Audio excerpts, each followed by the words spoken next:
Presentamos Vertiente de Opinión, un programa producido por el periodista Mario Emilio Pérez.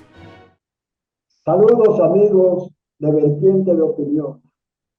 Nos da mucha satisfacción tener con nosotros a un habitual accionista moral de Vertiente de Opinión, es el ingeniero Guillermo Carán, alto dirigente del Partido Reformista Social Cristiano, un buen comunicador, colega, porque escribe todas las semanas en el periódico Hoy, y yo soy un fiel lector de esa columna de Guillermo Carán.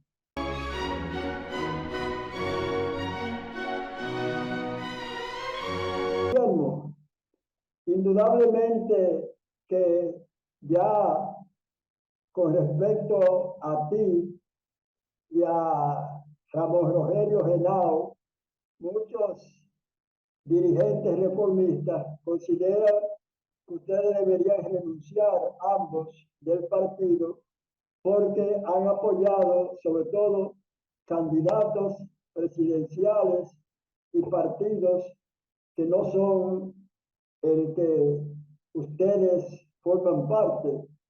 ¿Cuál es tu opinión acerca de esa idea que han externado algunos dirigentes reformistas? Bueno, la realidad es que los reformistas no están en reformismo, entendiendo al reformismo como un conjunto de principios y de eh, praxis política que practicó Balaguer, enriquecido con la doctrina social cristiana.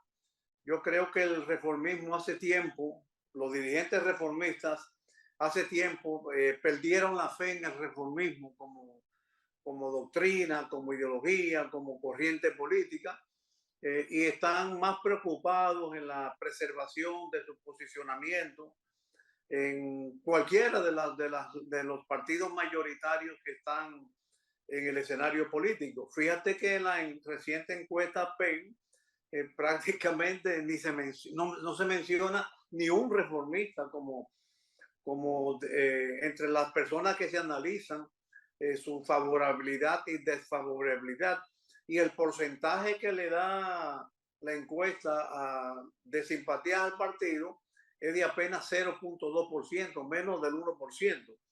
De manera que el reformismo realmente como organización, como formación política, ha dejado de estar presente, incidiendo en las doctrinas, en las decisiones nacionales, en la política nacional. Tú me presentaste como dirigente del Partido Reformista Social Cristiano. Yo ya no sé si le soy, porque no he asistido a la última convención, a las últimas convenciones, e incluso la última decisión en la última reunión en que participé, se tomó una decisión, después de una reunión de más de 6 horas, se tomó una decisión que no fue debatida por el organismo colegiado del partido. De manera, yo decidí replegarme en la dirección formal del Partido Reformista. No quisiera comprometerme con una serie de decisiones políticas que ellos están tomando, aunque me aferro a que el reformismo como doctrina y enriquecido con el pensamiento social cristiano constituye una respuesta efectiva hasta a la presente situación política que estamos viviendo.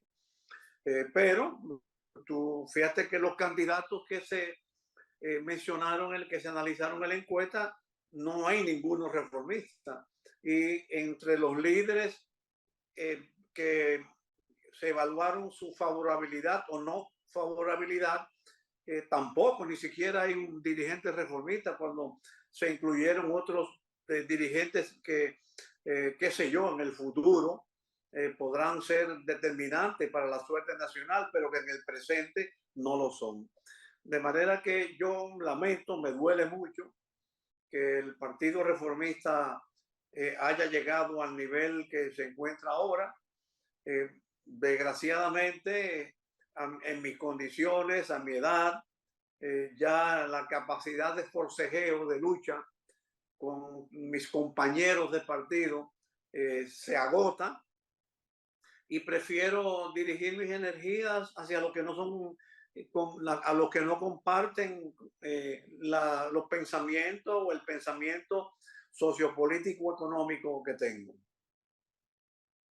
Sin embargo, así como se habla del cordón umbilical y se habla del ombligo telúrico, que es el apego de todo ciudadano o nativo de una nación o de un paraje determinado, yo veo que independientemente de que tú no estás haciendo vida en tu partido, como que te es difícil renunciar a él e inscribirte en otro. Prefieres mantenerte en esa especie de limbo que no estás presente, pero tampoco completamente ausente del partido. Así es, o sea, yo no he roto el cordón umbilical con el Partido Reformista ni con los reformistas. Lo que sí sigo predicando, reformismo, porque te repito, creo en el reformismo como praxis política, sobre todo después que se enriqueció con la doctrina social cristiana, que como tú conoces, yo fui de los fundadores del Partido Revolucionario Social Cristiano Dominicano. Pero no quiero llegar no creo que vale la pena seguir en una confrontación, en una pugna con los que comparten la parcela política que he mantenido durante los últimos 30 o 40 años, porque el Partido Reformista se fusionó con el socialcristianismo en el año 82. Es decir, prácticamente hace 20, 40 o 40, 41 años. Entonces yo me aferro al pensamiento reformista.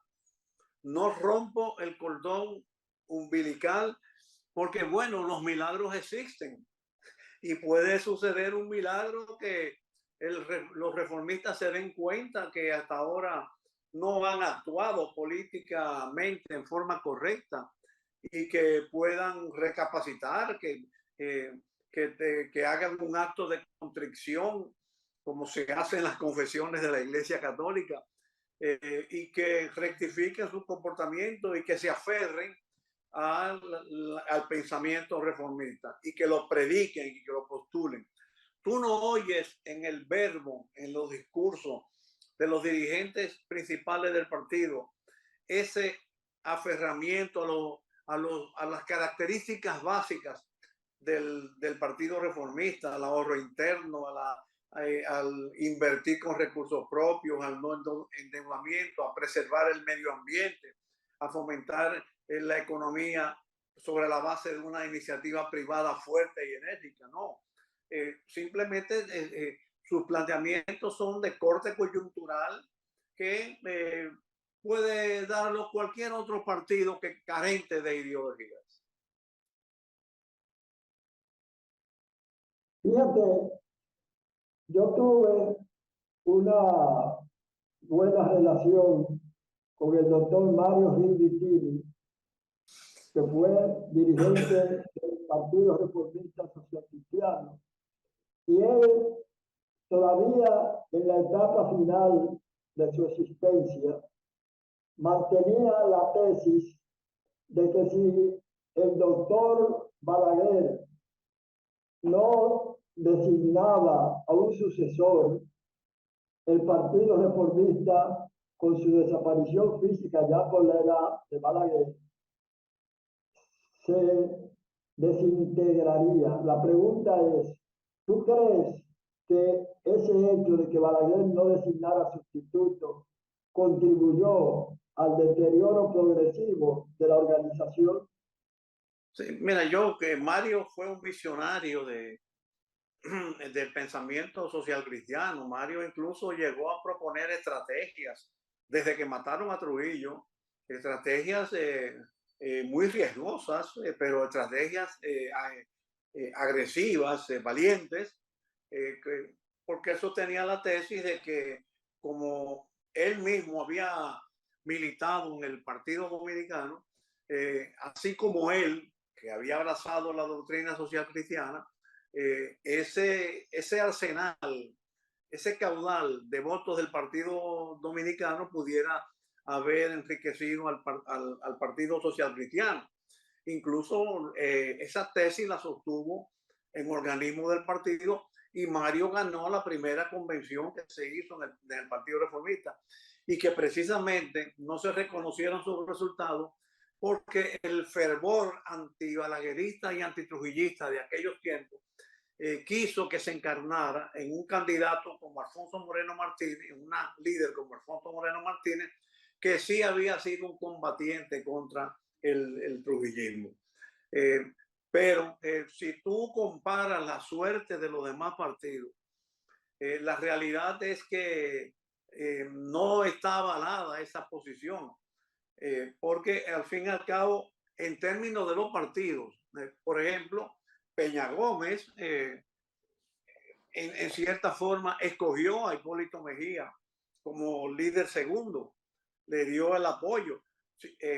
Sin embargo, eso ha quedado, el beneficiario de eso ha sido Hipólito Mejía como persona, no el Partido Revolucionario Dominicano, que está en una situación a la deriva, como está el Partido Reformista. Digo a la deriva porque acaba de pasar una convención que no tuvo nada de ruido, no tuvo ningún impacto y como que no tuvo gracia, ¿no? Cosa muy rara en el Partido Revolucionario Dominicano. De manera que en el PRD pasó lo mismo, que está pasando lo mismo que pasó con el reformismo. Y en el PLD, que es el más nuevo de los partidos grandes, tenemos que ver cómo termina esta situación. Porque, bueno, ¿quién escogió Bosch? A Leonel Fernández, pero Leonel Fernández ya no está en el PLD. Leonel Fernández, al igual que Hipólito Mejía, que sacó provecho personal del apoyo de Peña Gómez, pero no el partido, Leonel Fernández sacó provecho personal al señalamiento que Bosch le hizo como vicepresidente primero y como candidato presidencial después, pero no el PLD, porque ya Leonel Fernández no está en el PLD. Y si nos vamos a lo más reciente del PLD reciente, Danilo Medina, con Gonzalo y ahora con Abel Martínez, bueno, no sabemos. Fíjate que la encuesta reciente de PEN ya aparece en un tercer lugar. Y yo soy de los que piensa que, como indudablemente el crecimiento de Leonel Fernández como persona está siendo muy notorio, cuando los PLDistas de corazón, los PLDistas de la base, vean que su candidato más accesible para que puede ganar se llame Leonel Fernández, pactese o no, hagan pactos o no, toda esa masa PLDista se va a volcar a favor de Leonel Fernández. Entonces, el dilema quizás de la política dominicana es que han primado más las personas que las organizaciones. Hoy observamos prácticamente el colapso del Partido Reformista Social Cristiano, pero por ahí viene colapsando el PRD. Y tú no sabes si el PLD puede colapsar. De manera que estamos girando, como decía el amigo Campillo Pérez, estamos girando alrededor de figuras. Así como antes girábamos alrededor de Bosch y Balaguer, o alrededor de Bosch y Peña Gómez, ahora estamos girando alrededor de Luis Abinader y de Leonel Fernández.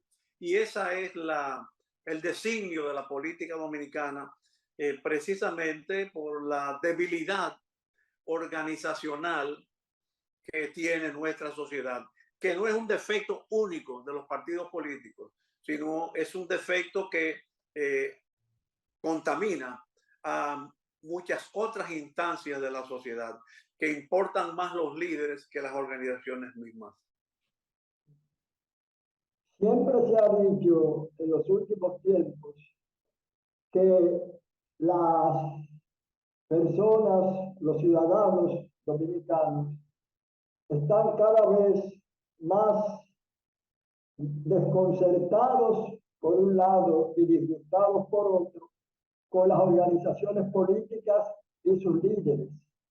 Sin embargo, los torneos electorales, es verdad que conllevan siempre una gran parte de la ciudadanía que no vota, pero tampoco esos números muestran un desencanto total con el partidarismo. ¿Qué te opinas?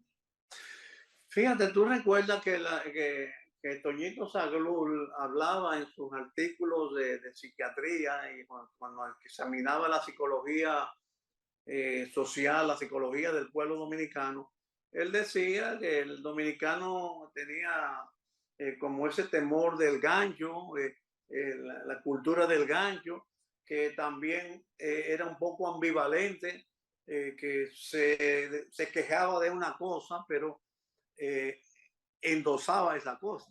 El dominicano, bueno, se queja de los políticos, a veces se queja de los líderes, pero ha terminado votando por los partidos que se quejan. Fíjate que ahora esta encuesta tiene un dato muy curioso. Prácticamente la tercera parte de la población no tiene partido. Sin embargo, el 98% de los dominicanos en esta encuesta ya está decidido por quién votar, por qué persona votar. Lo cual no es una cifra como que cuadra mucho, porque si la tercera parte de los dominicanos dicen que que no están inscritos en ningún partido, ¿por qué están tan definidos electoralmente? Bueno, esto se debe, a mi juicio, a lo que ya te dije antes, que nuestro comportamiento ha primado más el endoso al liderazgo personal que a las organizaciones mismas. Eh, y esto viene de viejo. Yo no sé si en otro programa yo te he hecho este cuento, que es un cuento chistoso, pero tú recuerdas que en las elecciones del 66 el Partido Social Cristiano apoyó a Juan Bosch. Acuérdate el Bota Verde por Juan Bosch. Porque nosotros quisimos ser coherentes con la decisión de que suscribimos en el Pacto de Río Piedras de retorno a la constitucionalidad con Bosch y ese pacto de Río Piedras entre los socialcristianos y el PRDismo constituyó el brazo político para la revolución. Bueno, resulta que yo era en ese tiempo secretario de organización interino del Partido Social Cristiano y en consecuencia me involucraba mucho con las elecciones, con las mesas electorales y veo que de repente sacamos apenas 10.000 votos. Y cuando me pongo a examinar, me extraña que en un sitio, en Alcoa particularmente, teníamos delegado político, pero no sacamos votos. Yo por curiosidad llamé por teléfono al responsable de esa área y le pregunté, ven acá, pero ¿y cómo es? Teníamos en esa mesa un delegado político, pero no sacamos votos. O sea que el delegado político de nuestro partido no votó por nosotros. Me pone a hablar con el delegado político y me dice, ay, ingeniero, es que yo no sé lo que me pasó. Tú recuerdas que en aquel tiempo se votaba por boletas. Tú cogías boletas de todos los colores y cogía el candidato, votaba a las demás. Me dice el ingeniero, yo no sé lo que me pasó, pero yo cogí todas las boletas y se me cayeron todas y me quedé con la colorada en la mano. Y votó colorado, no votó verde por Juan Bosch.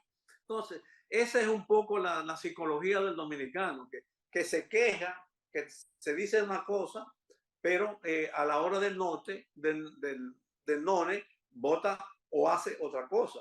Te critica a los partidos, pero a la hora del none, vota por los partidos. Te critica por los candidatos, pero a la hora del none, vota por los candidatos. Si yo hablo con Guillermo Caray no en un programa televisivo, sino de manera informal, en un encuentro, en un sitio público. Y alguien me dice, mira ahí, ese es un reeleccionista.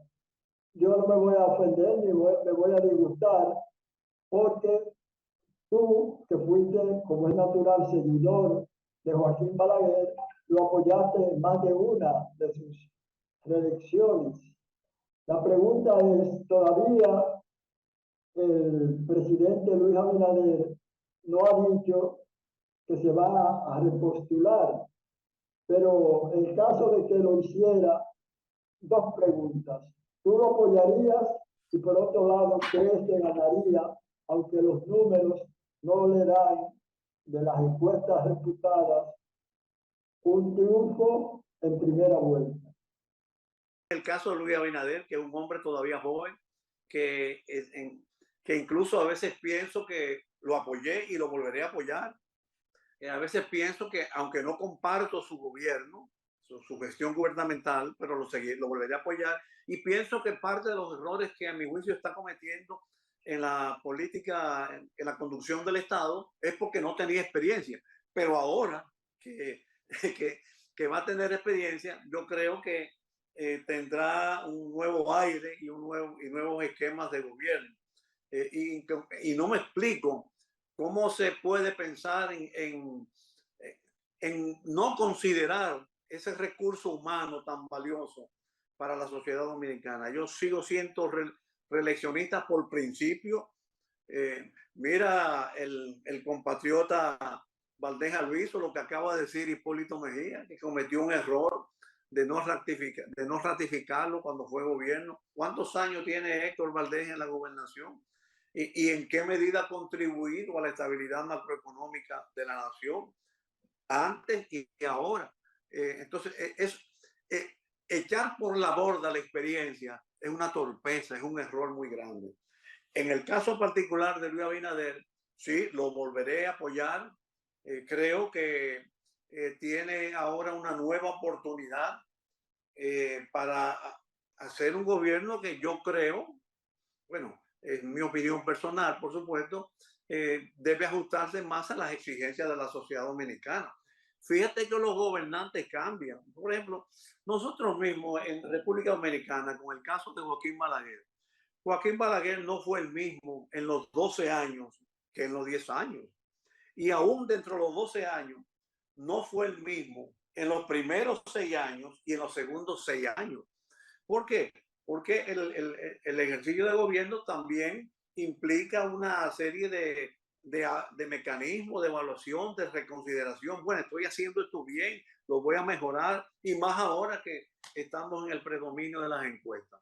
Yo creo, y por eso te anticipo que, bueno, anticipo no, mi artículo de esta semana en el periódico Hoy es externo mis puntos de vista al gobierno sobre cómo debe interpretar el mensaje de esta encuesta, porque las encuestas son retratos en una situación específica que deben ser tomados por los protagonistas para reafirmar caminos o eh, re, rediseñarlos o reorientarlos. Yo creo que esta encuesta que no ha dejado nada contundente, pero sí evidencia una cosa. Bueno, que Luis Abinader no tiene el 50% y ha decrecido un 5% en las preferencias electorales, que está claro que el segundo lugar, el presidente Leonel Fernández viene subiendo. Entonces, me parece que es una, y sobre todo el detalle de que, contrario a lo que uno creía, a lo que se podía creer a primera vista, el detalle de que entre los simpatizantes de Abinader están los varones mayores, adultos, y entre los simpatizantes de Leonel Fernández están las mujeres y la juventud.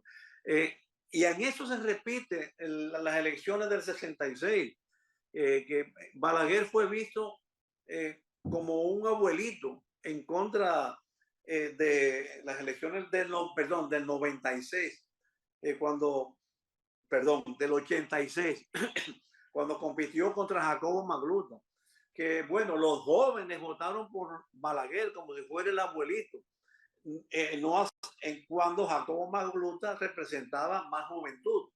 Y en eso coincide en esta situación de ahora. Parece ser que por algo, por alguna razón, la juventud está inclinándose con Leonel Fernández y las mujeres también. Y eso, a mi juicio, pone en una posición embarazosa a Luis Abinader. Y sobre todo, si tú tienes en cuenta que si tú sumas los votos de Leonel Fernández con los votos del PLD, tú tienes ahí un 51% que supera más, en un 4% más, el 47% que tiene Abinader. Entonces, yo creo que los estrategas del gobierno y del partido tienen que revisar eso. Ahora, yo soy de los que piensa que Abinader está obligado a ir, a concurrir a las elecciones, aunque no lo diga ahora. Está obligado a concurrir porque si no veo otra opción dentro del PRM que pueda aglutinar todas las tendencias o la mayoría de las tendencias que hay en el partido, y en cuyo caso el PRM podría competir y en una situación muy desfavorable y tener resultados embarazosos que los PRMistas y los que no son PRMistas pero que simpatizan con Abinader acusarían a Abinader de ser irresponsable, de no concurrir a las elecciones. Yo creo que él está obligado a ir a concurrir y todo lo que lo hemos apoyado en algún momento debemos apoyarlo con la esperanza de que vamos a tener una reedición del presidente Abinader para un mejor gobierno en beneficio de la sociedad dominicana. Antes de hacer la próxima pausa, les recordamos que este programa se transmite domingos de 9 a 10 de la noche a través del canal del Sol, tanto el sistema Claro como Altis, y vía satélite por Panamsat 1. También quiero manifestar mi tristeza por el fallecimiento de un connotado jurista dominicano, el doctor Virgilio Bello Rosa. Fuimos condiscípulos en la Universidad Autónoma de Santo Domingo en la Facultad de Derecho, y él, desde que se graduó, primero comenzó defendiendo a los presos políticos de los 12 años del gobierno represivo del doctor Joaquín Balaguer, después de la guerra de abril del 65. Así es que mi más sentido pésame a familiares y relacionados de mi amigo, el doctor Virgilio Bello Rosa. Volvemos después de esta pausa.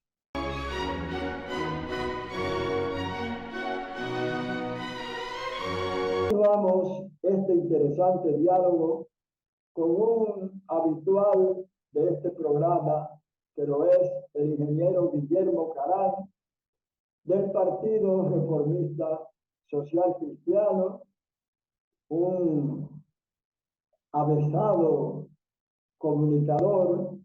Yo no me pierdo su columna en el periódico Hoy, columna sabatina. Ahí yo me oriento.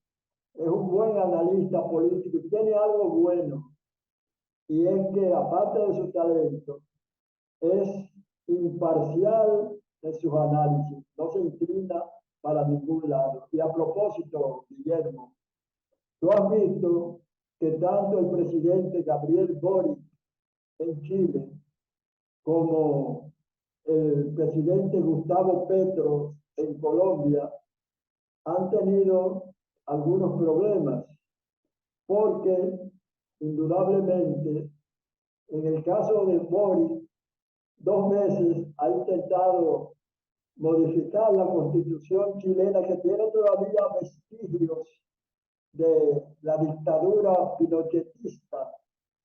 Y en el caso de Petro, una situación muy difícil. Es la primera vez que un gobierno de izquierda llega con tintes ideológicos de izquierda, pero todavía hay disidentes de las Fuerzas Armadas Revolucionarias, las FARC, y también de otras organizaciones guerrilleras.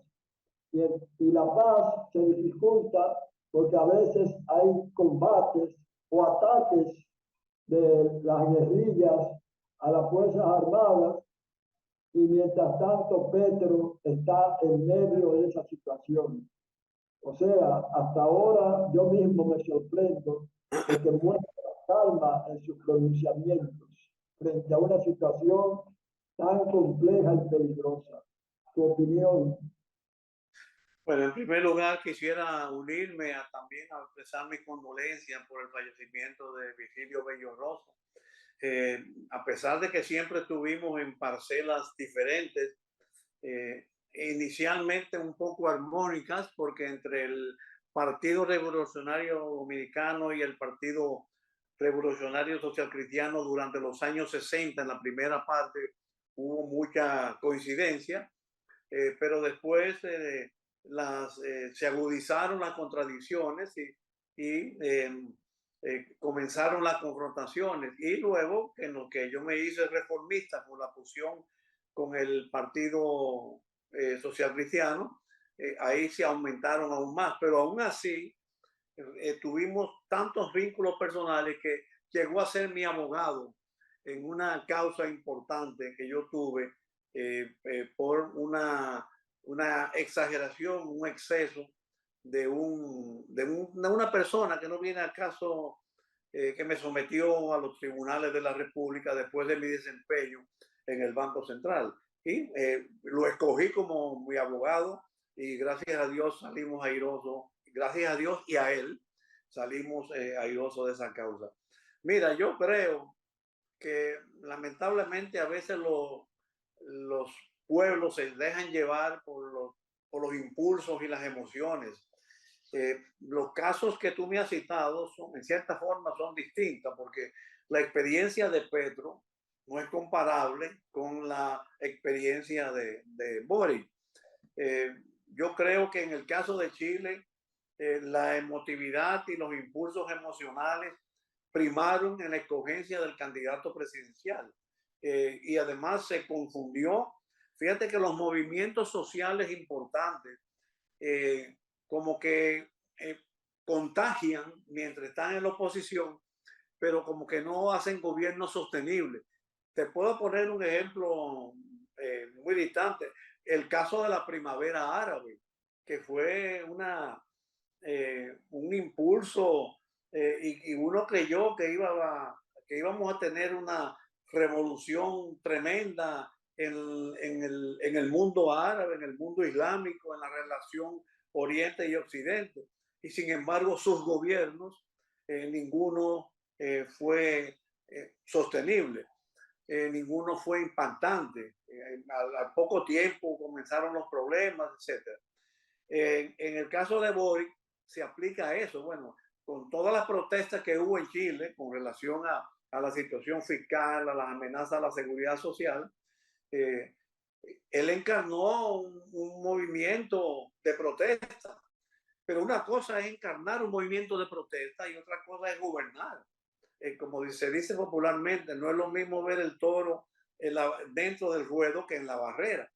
Y resulta que al gobernar se ha visto con una serie de dificultades que a mi juicio no ha sabido manejar.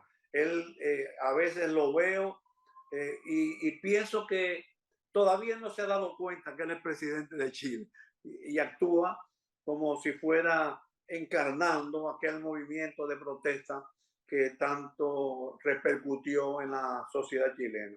El caso de Petro es distinto. En primer lugar, en Colombia no hay la paz que había en Chile. Hay siempre los residuos de las dictaduras. Yo por eso, entre otras de las cosas que justifico mi balaguerismo, es que Balaguer en poco tiempo, no obstante su procedencia trujillista, no obstante la revolución armada que la guerra civil que vivimos, en el poco tiempo reconcilió a la sociedad dominicana y reconcilió a los líderes. Ya aquí realmente no se habla mucho del esquema anterior con el esquema presente, sino, y tú no sabes si es verdad que lo que están ahora son muy diferentes de lo que estaban antes. Pero hay sociedades, hay pueblos en que la confrontación política todavía no se ha superado. En Chile no se ha superado con el pinochetismo, incluso en España con el franquismo. A cada rato surgen resabios del franquismo. Yo creo que eso no lo está pasando en Colombia. En Colombia hay una lucha, había una lucha armada, había ejércitos regulares e irregulares que esperaron que con Petro, que es en cierta forma de ese origen, se iban a lograr conquistas que, bueno, que no se podían lograr en términos financieros y fiscales. Yo viví de cerca porque di unas clases después de que se levantó la guerrilla salvadoreña, y las exigencias de los guerrilleros eran tales que era imposible económicamente satisfacerlo. Algunos pedían tierra, otros pedían pensiones, otros pedían empleo público, y eso iba a sobrecargar las finanzas públicas. Y la consecuencia tú le estás viendo ahora. ¿Cómo es que le llama el paisano Bukele a la delincuencia, a los magras, no me acuerdo el nombre? Ahí está, todos pararon en delincuencia. Esa situación es mucho más compleja, la que maneja Petro, es mucho más compleja que la que ha manejado Boric. Y yo creo que a Petro hay que darle su tiempo para poder evaluarlo. Pero lo de que definitivamente no creo que tenga futuro es la conducción de Boric en el lejano sur de América Latina. Como sabemos, la influencia que tiene el gobierno norteamericano, negativa a veces, positiva otras veces, las elecciones del año próximo, que hay muchas posibilidades de que enfrenten la repostulación de Joe Biden con Donald Trump, que paradójicamente, pese a sus locuras, los sometimientos a lo que ha sido dejado, tiene en las encuestas amplia simpatía. Por ejemplo, en el Partido Republicano, hasta ahora solamente ha salido un contendor, Ron DeSantis, gobernador del estado de la Florida, pero muy detrás lo muestran las encuestas con respecto a Trump. Entonces, indudablemente que en el mundo ha insurgido la China popular con una fuerza económica y militar que incluso parece estar dejando un poco atrás al gobierno norteamericano. La pregunta a el cientista social Guillermo Caral es: ¿qué tú crees que podría pasar en el mundo si esa especie de demente incontenible que es Donald Trump retorna al poder? Mira, afortunadamente para los norteamericanos y para el mundo, el sistema político de Estados Unidos primario, o sea, las elecciones primarias, funcionan.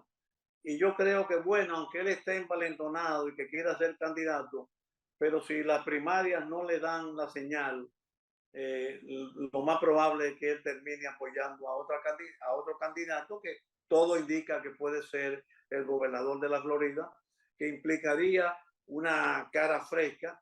Lo que sí yo creo es que va a haber un giro republicano en la política norteamericana, porque en los Estados Unidos está creciendo el temor de que la nación está perdiendo influencia internacional, incluyendo en el tema de la moneda. Antes, cuando tú hablabas de dolarizar, de lo que los países dolarizaran moneda, se veía como un absurdo, como un pensamiento de izquierda, revolucionario.